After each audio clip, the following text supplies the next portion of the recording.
This is our 2005 Suzuki King Quad 700, and I put a water temperature gauge on it. It doesn't have an overheating problem or anything. I don't like idiot lights, and it seemed like a project that I could handle, even though I'm not much of a mechanic. I usually just stick to changing filters and fluids and that sort of thing. And I recorded some of the process and put it together in a video. If you're a mechanic, I don't think you'll learn anything from my video, but if you're just a duffer like me, there might be some useful things. And the video turned out a lot longer than I was planning. I should have edited it down more. You'll just have to skip the boring parts. But I'll repeat, I'm not a mechanic. This isn't necessarily the right way to do it. It's just the way I did it.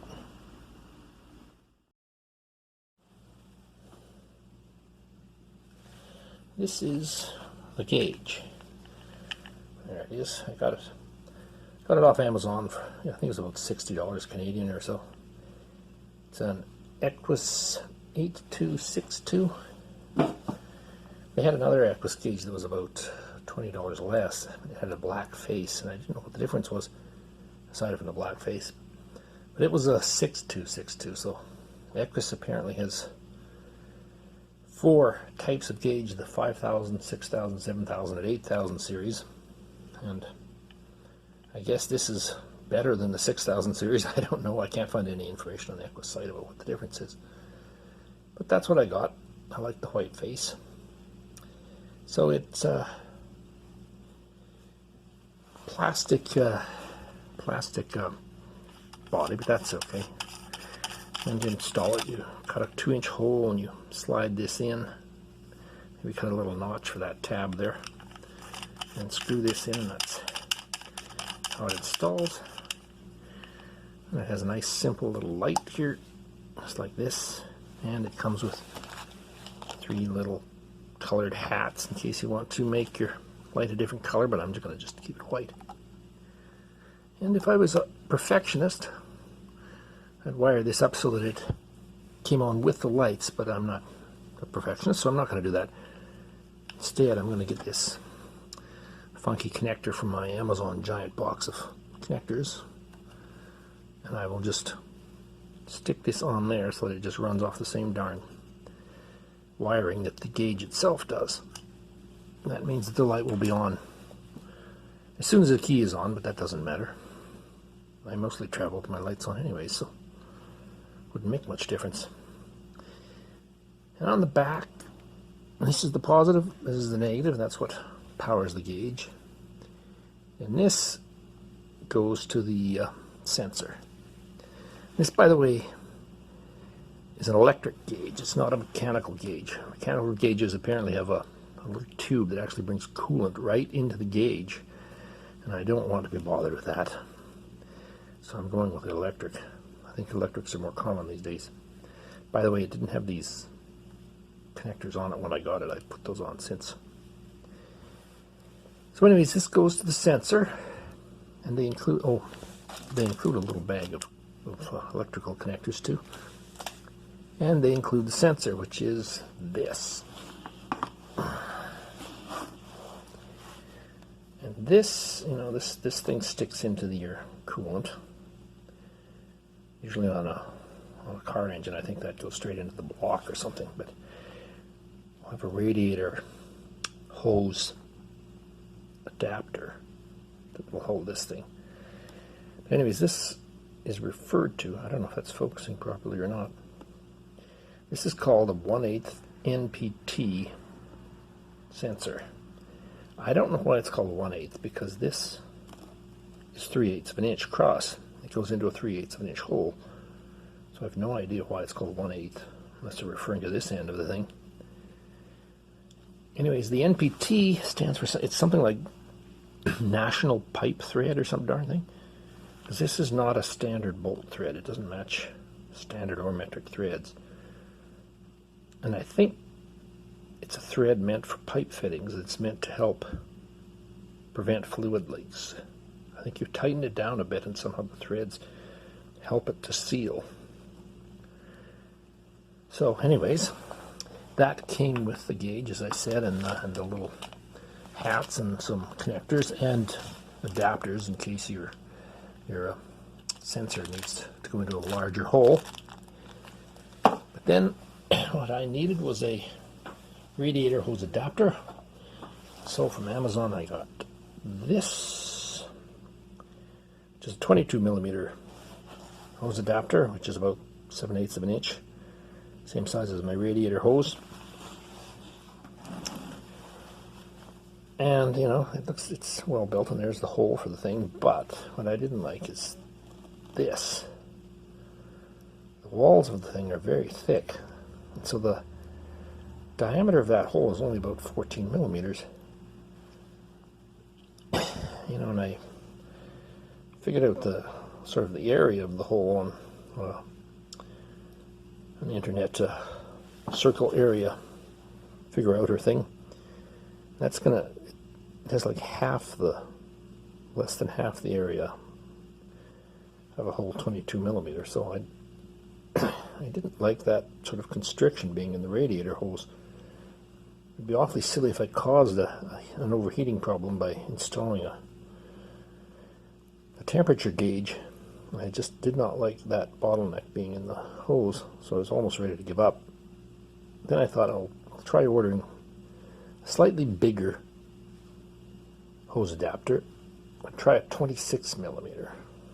See how that worked, because I figured I could stretch the hose out to go over it. So I got this, which is obviously 26 millimeters, it says on it. Here's the 22 millimeters, and you can see it's just a little bit bigger, not much. You can fit that in there. Just slightly bigger, about 1/8 of an inch bigger in diameter. But the really big difference was this. The walls are nice and thin. They're very strong as far as I can tell. They're not like pop cans or something. They really feel strong enough to take a radiator hose with a clamp on it. And the volume difference, you know, between the two is huge. So even though I like the build quality of this a little bit better, this is the one I'm going with because I don't want to constrict my radiator hose. And this is the 1/8 of an inch adapter, as I said, which is actually 3/8 of an inch. According to the specifications of this, it will take a 1/8 of an inch adapter, NPT. So of course the hole is 3/8 of an inch. I don't understand that at all. And it goes in very nicely. The only thing is it doesn't stick down very much. I hope that's enough. This, I think, is meant to be a ground wire attachment. But this doesn't conduct electricity all that well. That blue anodized surface, I think, blocks it a little bit. And I'm also going to put Teflon tape on this, so that's going to make it even worse. So what I'm thinking I will do is I will put a ring terminal down here, a couple of washers just to firm it up in place, and that will be where I mount my ground wire.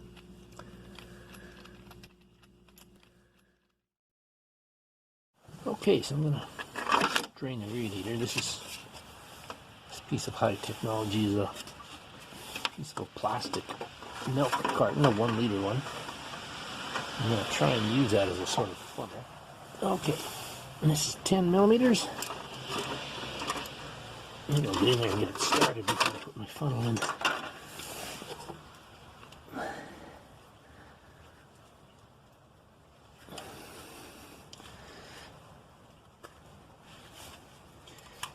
There, it started.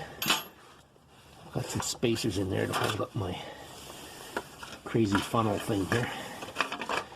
Now here comes the part I hate, which is when you take the screw out and everything all of a sudden gushes out. Or take the bolt out and everything all of a sudden gushes out.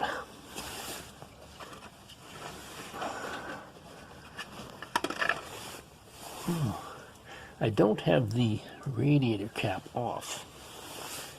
I was hoping that would slow down the initial flow, and maybe that worked.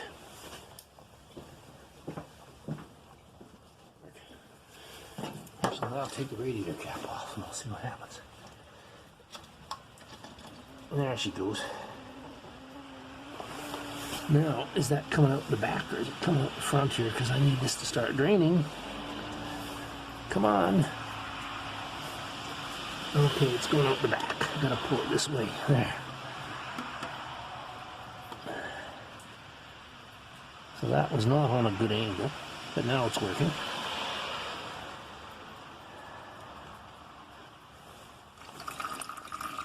Finish taking the cap off, see if that makes any difference.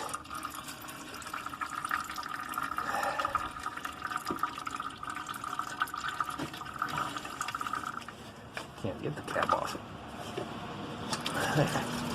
Whoa, that one made a difference, all right. Too much of a difference. Now it's really flowing. Put it back on a bit. See if I can slow it down. Trouble is I can't. There. Can't really do much with the cap while I'm holding the funnel at the same time.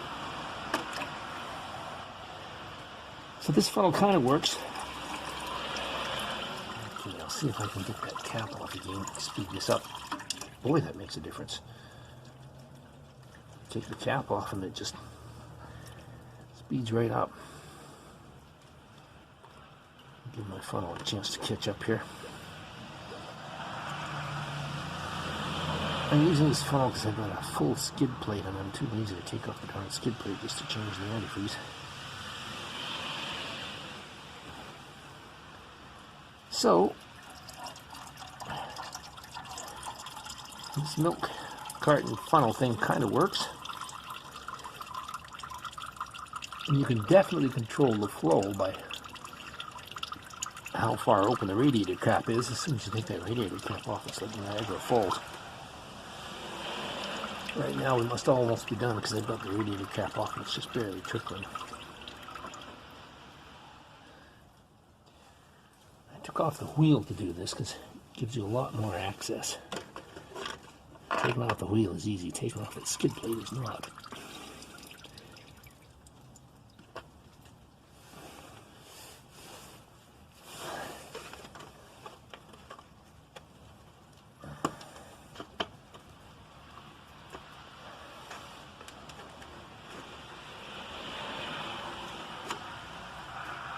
This is not easy.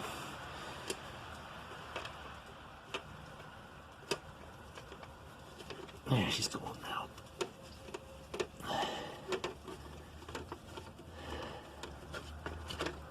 So, partial success with this thing. Probably if I do it again, it'll work better next time because I'll be ready for that.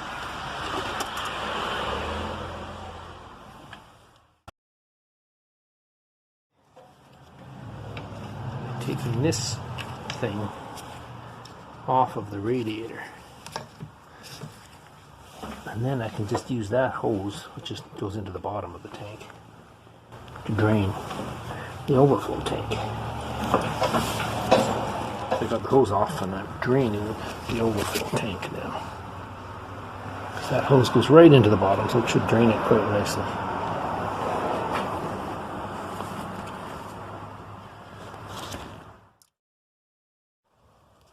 Okay, there's the radiator. I took the clamp off.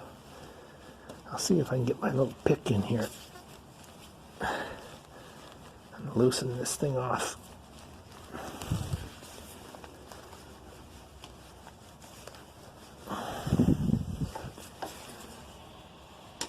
You can actually get picks that are specifically made for radiator hoses. They seem to have a rather elaborate bend at the end. I'll try this one. It's certainly getting under there. Okay.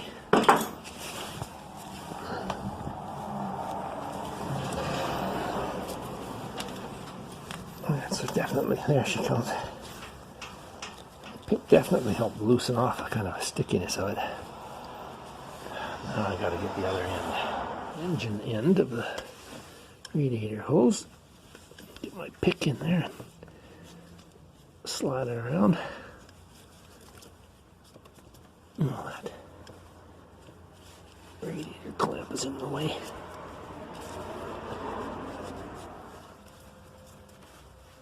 There. way.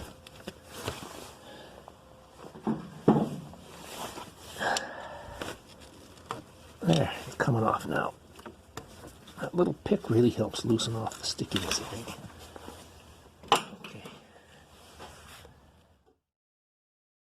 Okay, I've drawn a line along this thing with a Sharpie, just along here. It doesn't show up very well, but it'll show up enough. So I want to be able to align this thing back to its current configuration once I've got this adapter in, because I don't want this thing to wind up with the wrong orientation. And this is the space I want for my adapter, so I'll have to cut that out. A fresh blade in my knife here. I'm going to try using it just like a saw. It seems to work for me. Whoops.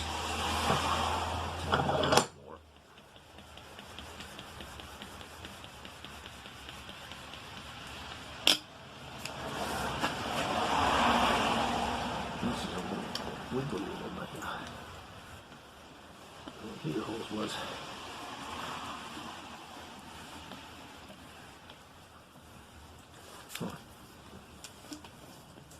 There now it's going.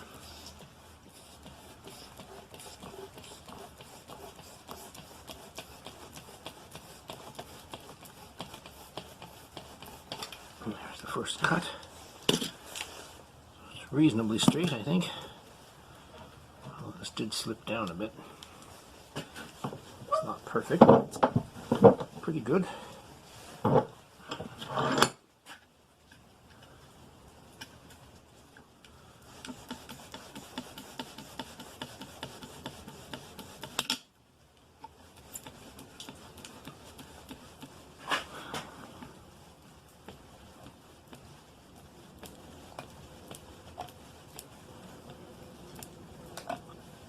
It's just harder to cut than the heater hose was. I was practicing on the heater hose. This does not want to stay in place as well as it does.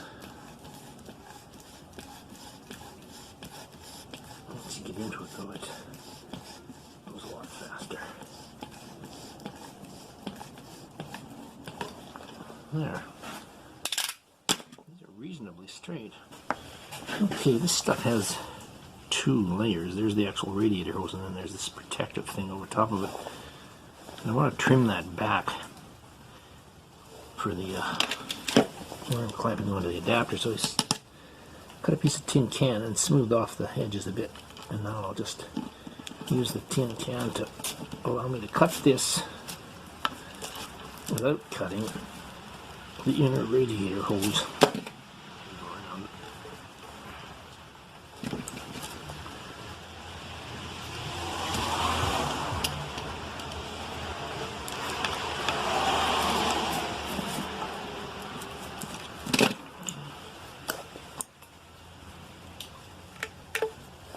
There it's coming now.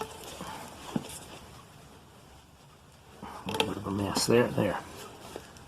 So I've cut the outer part off, and the inner part is fine because of the tin can in there protecting it. Put a socket in there so that I can have something to tighten the vise against. And now I'm going to try and put this in there, and it's going to be a tight fit. I've got a mark on my masking tape telling me that I want this oriented about like that. And I've got my little pick ready to go to help hold this out. So I'll see if I can fit it in there.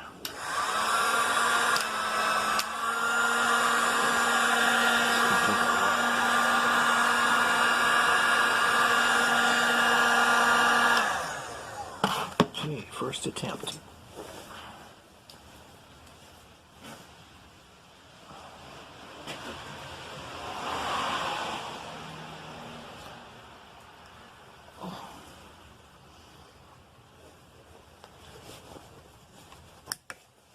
It's in, but I don't know if it's going to go very far in. I don't know why I put the hose in the vise. That was kind of stupid, so I switched to having the adapter in the vise, and that worked better.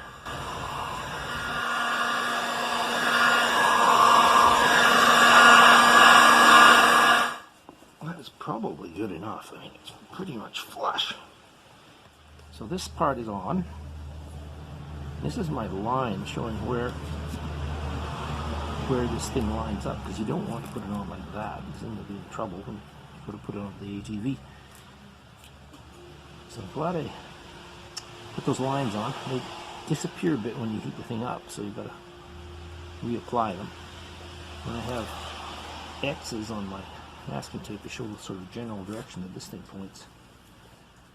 And you've got to watch out you don't do things like stick this on the other way or something. It's more confusing than you might think. So now to put this on there.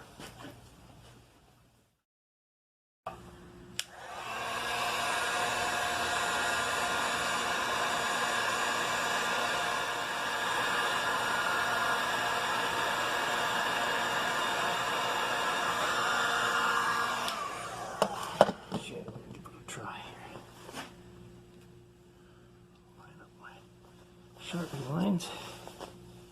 Get my little pick. You gotta be careful with the pick that you don't get it at the wrong angle and poke a hole in your hose.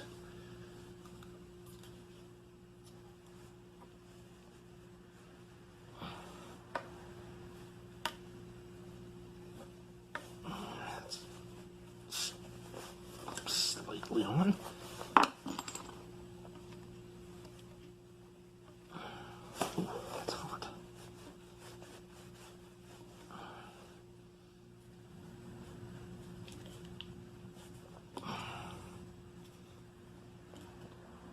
Seems to work to sort of push one side and then the other.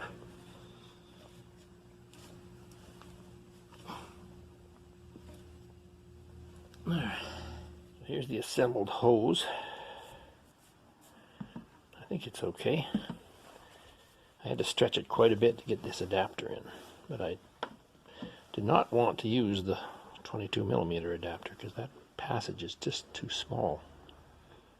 To me that almost seems like the equivalent of a kink in the hose. It would really restrict the flow. I don't know if that matters or not, but I didn't like the looks of it. And here is the old hose. So I think I've matched it reasonably well. I'm glad I got a new hose because I had to, as I said, I had to stretch it quite a bit to fit that adapter in. I'd rather have fresh rubber to do that than 15-year-old rubber that's been on the thing for all that time. So next I'll have to put it on the machine. So here's the radiator hose with its adapter installed. Attached to the radiator here, and there's the hose adapter. And over here you can see the sensor. Green wire coming off the top goes to the gauge. And then there's a wire that's a little harder to see at the base, and that goes to the ground. So this green wire goes off to the gauge, and then this one comes around and grounds out right there. I tested that earlier. So it works. And there's the other end installed. Now I'll just refill it with antifreeze again. Okay, to power the gauge, I'm planning to splice into this thing. This is the plug for the accessory outlet. A cigarette lighter if you're an old guy. And then I will ground the gauge to probably this, or maybe that. And I've got the keys turned on. So that's the ground, and there is the orange and black wire. It's live, and the ground is working. So that should give me power. And then this is the wire from the sensor. It just comes over the engine there. Okay.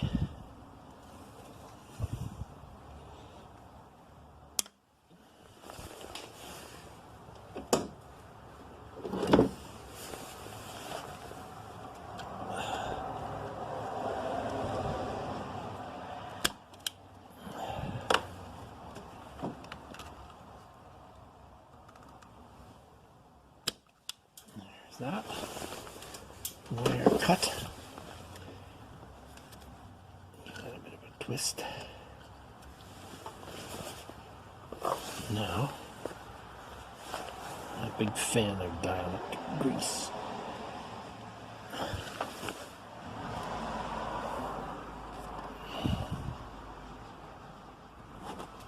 That's better.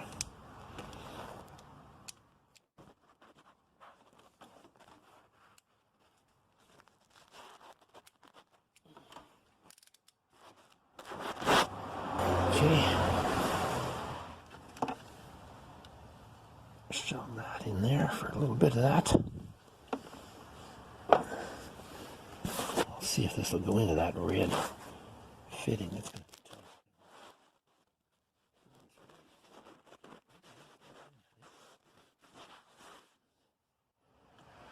Let's see.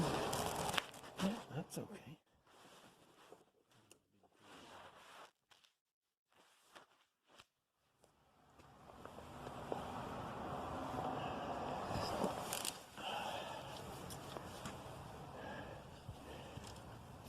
That might be a little tough. Getting that in there. Let's sneak it out.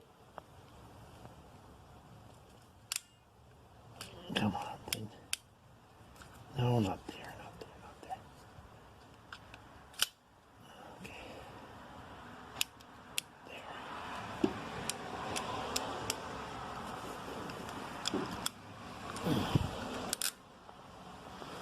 This is my wiring. This wire comes up from the sensor, up and over the engine. This is my ground wire coming up from the battery. It's going to ground to the frame, but I decided I'd just ground the battery. It's not that far away. And this is the power wire, which I spliced into the accessory outlet. I was thinking of using a fuse tab, but the fuse box is so tiny that, you know, I figured this would actually be less disruptive. So there are the 3 wires ready for me to hook up to the gauge when I get it in. So this is where I'm going to put the gauge. It's just below the, that's where the accessory 12-volt plug is. There was one of these warning stickers on there, but I heated it up with heat gun and then scratched it off. I would not use a razor knife again because it softens the plastic up as well as the decal. I just use a credit card or something like that. It's clear now, and the hole that I cut out will be, you know, it'll take care of most of my scratches anyways. It'll be about like that. Roll of Teflon tape is sort of a guide because it's about the same diameter. After drawing a million lines, I think I know where I want to put it. So I'm going to drill a pilot hole for this thing. Right there. I'm not sure it went through easily. Okay.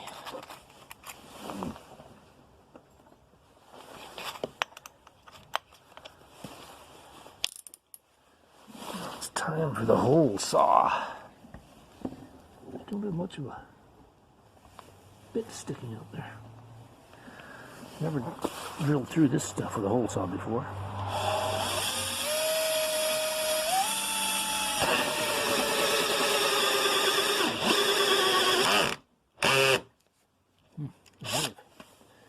Melted it or something, huh?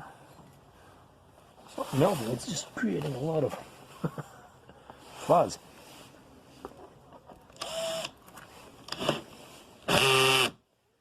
Not sure why it's stalling on me. There. Perfect.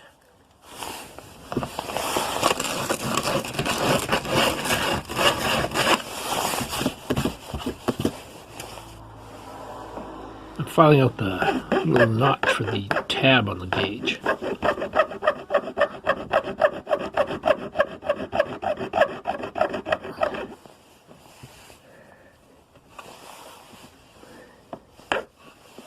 Looks like I've gotten it off to the side there.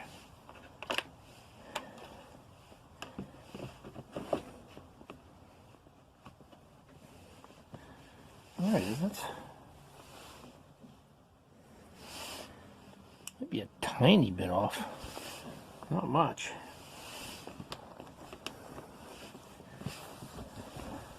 Now the retaining ring for my gauge.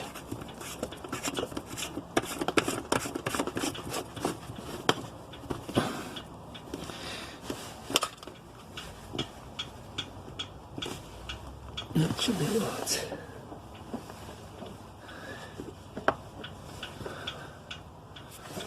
There, next step is wiring. Okay. Put dielectric grease on there. I love dielectric grease. And a connector. It's kind of a big one because I've got the wire folded back on itself. Something I do a lot. I'm not sure if you're supposed to, but I do it. Get my ratchety thing up here.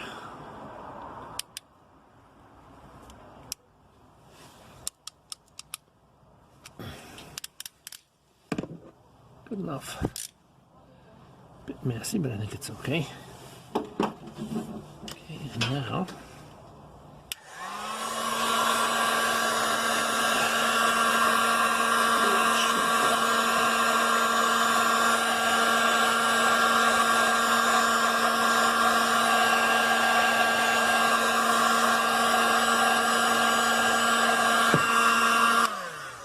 this is my oddball little double connector. I don't know if that'll focus very well, but it allows me to slide this onto the connection and then slide another one onto it. Sort of piggyback it on, and that will be for the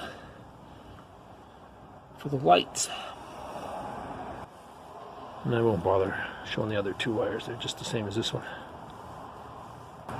Here's the wiring hooked up. This green thing is the sending unit.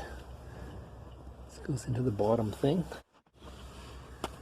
This is the ground. And this is the ground that just goes to the bulb. And that's the hot wire there. And there's also a wire that goes to the bulb there. I don't know if any of this is really discernible. And here's my inner tube, which I'm going to try and put over top as a sort of protective covering. Here's my dirt bike inner tube gauge protection sleeve thing. I don't even know what to call it. It's just a bit of dirt bike inner tube held on with zip ties. I'm hoping that'll give the gauge a little bit of protection. I don't know if we even needed this zip tie because it fits so well. It just slid on there nice and snug. And I hope that'll keep the mud and the moisture out. I just hope it doesn't wind up keeping some moisture in or something, but looks fine. And the wires are held up and away from the exhaust pipe down there. So that, combined with the inner fender, should protect the gauge pretty well.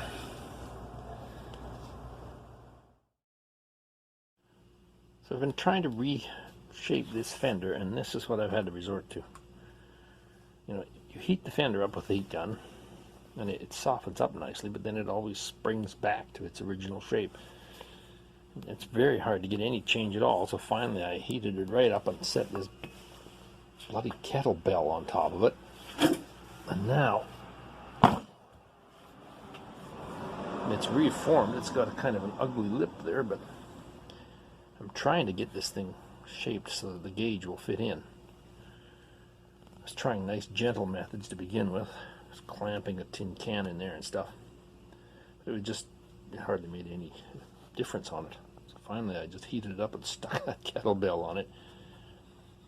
Maybe now it's finally been reformed enough to fit the gauge. That stuff does not want to change its shape, though. It really doesn't. So now it's time to see if my inner fender is going to go on. Yep.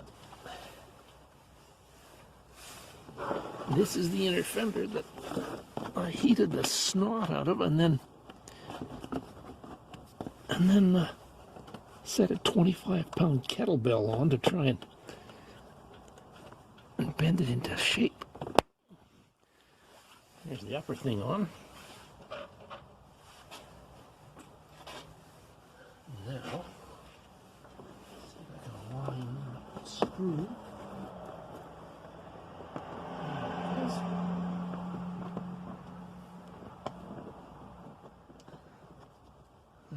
It's started on. It's kind of a mess up there, but it's covered by the glove compartment here. It's not bumping against the gauge, I don't think. So I think that's a success, because the two top connectors on this one and this one are connected. So all I have to do is hook up the lower one and it'll be fine. I don't know how well this will show up, but that, I've got my flashlight back there. That shows you where the inner fender is. You can just see the edge of its shadow there. It used to be over considerably more, and I would not have been able to fit the gauge in if I hadn't melted that fender down and bent it over, because I think it used to go in about halfway through that gauge, to tell you the truth.